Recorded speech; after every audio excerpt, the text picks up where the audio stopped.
and welcome to Combining Like Terms tutorial with Miss Gillum. I'm excited to be back. It's been a while since I've done a video. If you're in my class, I'm so glad you're here and getting prepared for either the test or a concept check. If you're not in my class, welcome. I'm Miss Gillum. I teach 6th grade math currently, but I've also taught 7th and 8th grade math.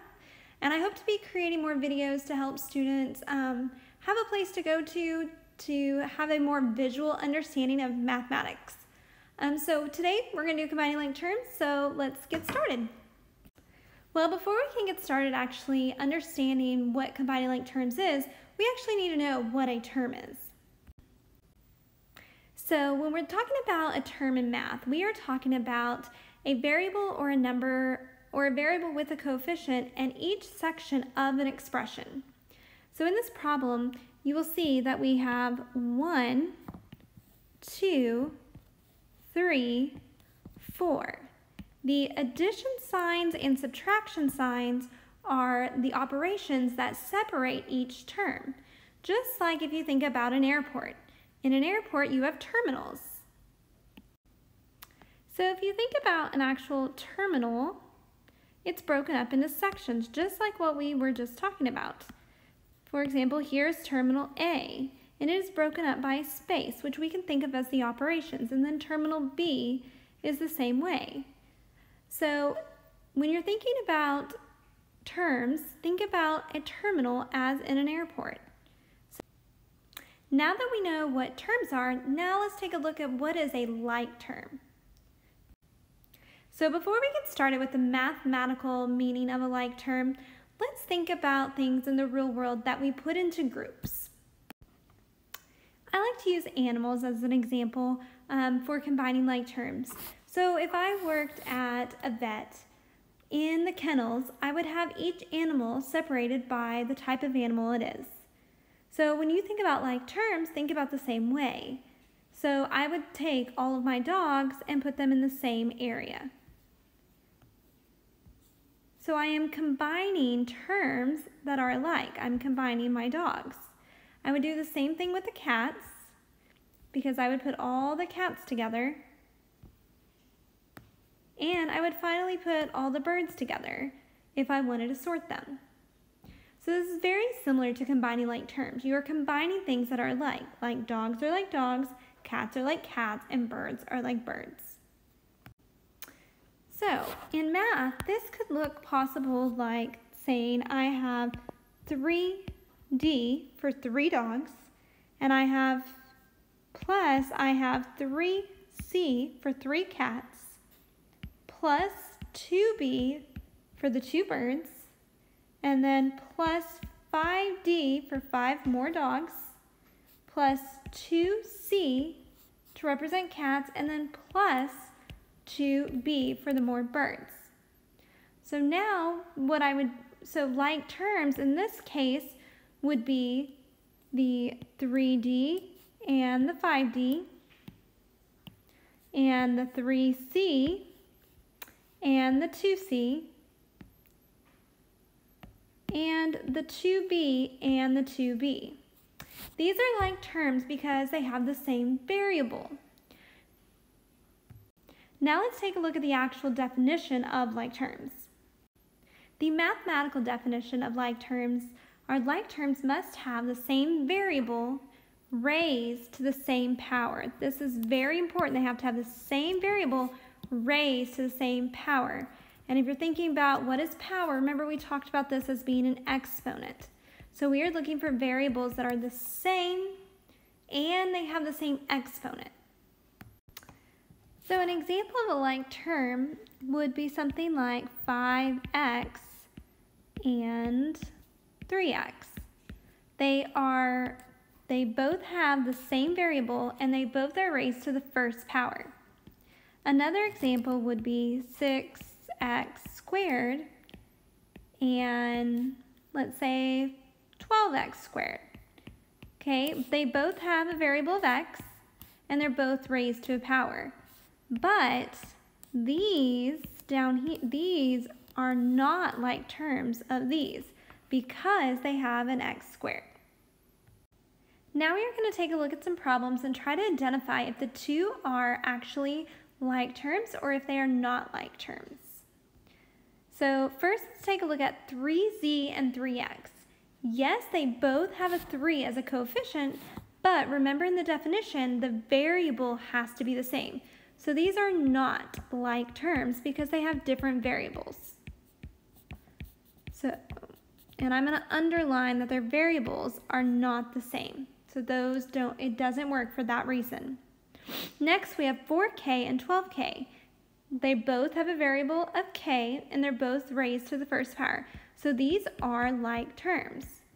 So notice it does not matter what the coefficient is. It is all about the variable. And then we have 2y to the third power and 5y to the third power. These are also like terms because they are both with a variable of 3, or a variable of y raised to the third power. So they are like terms. And lastly, we have 4x and 6x squared.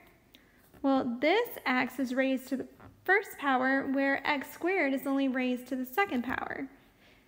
So these are not like terms because they do not have the same power.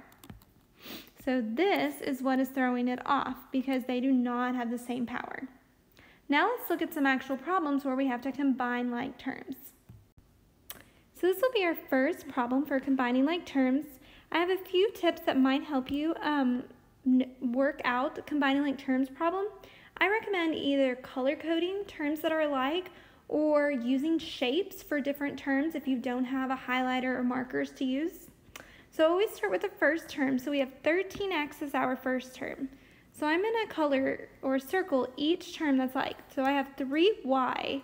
Well, the variables are not the same, so they're not like terms. And then I have 2x. So 13x and 2x are the same. And so that means that 3y is different.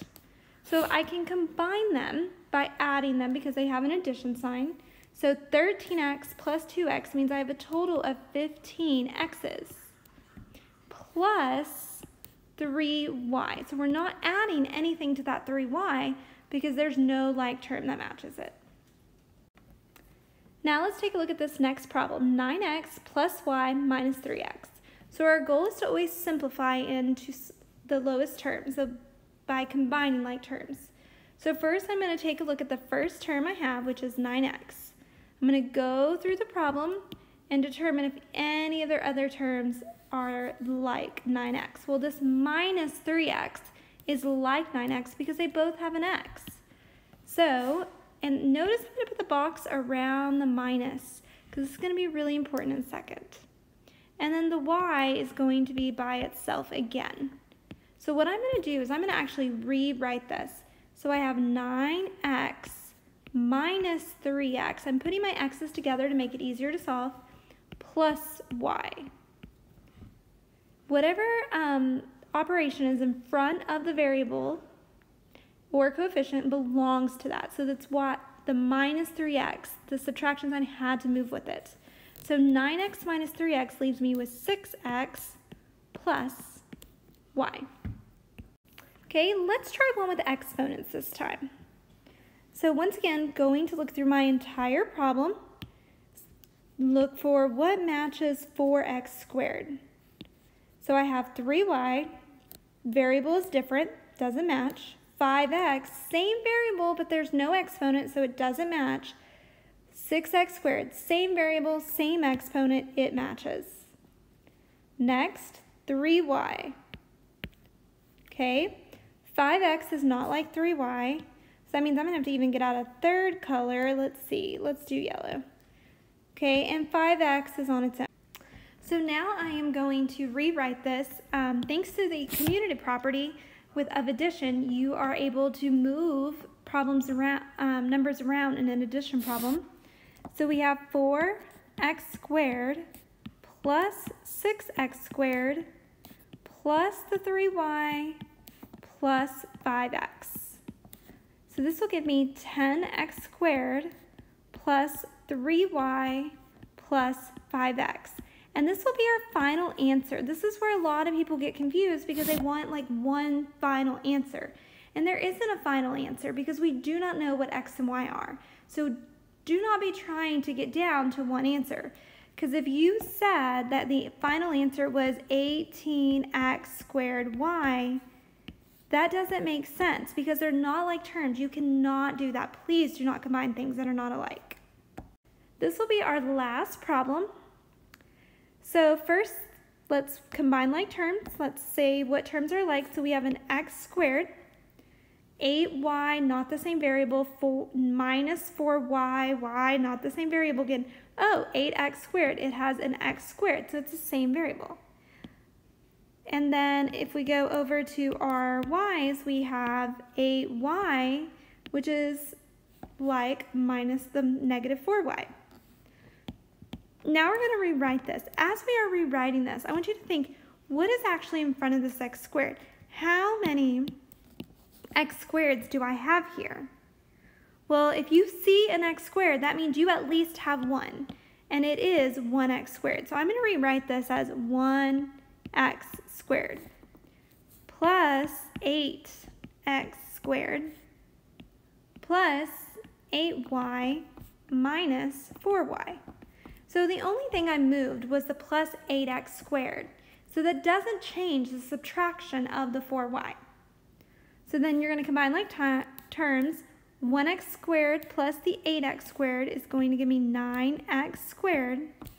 8y minus 4y is going to give me 4y. So that is your final answer. Remember, we're not solving for an answer. We are simplifying an expression.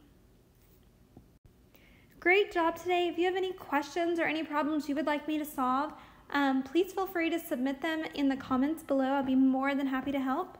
Good luck on any test or concept check that you have coming up.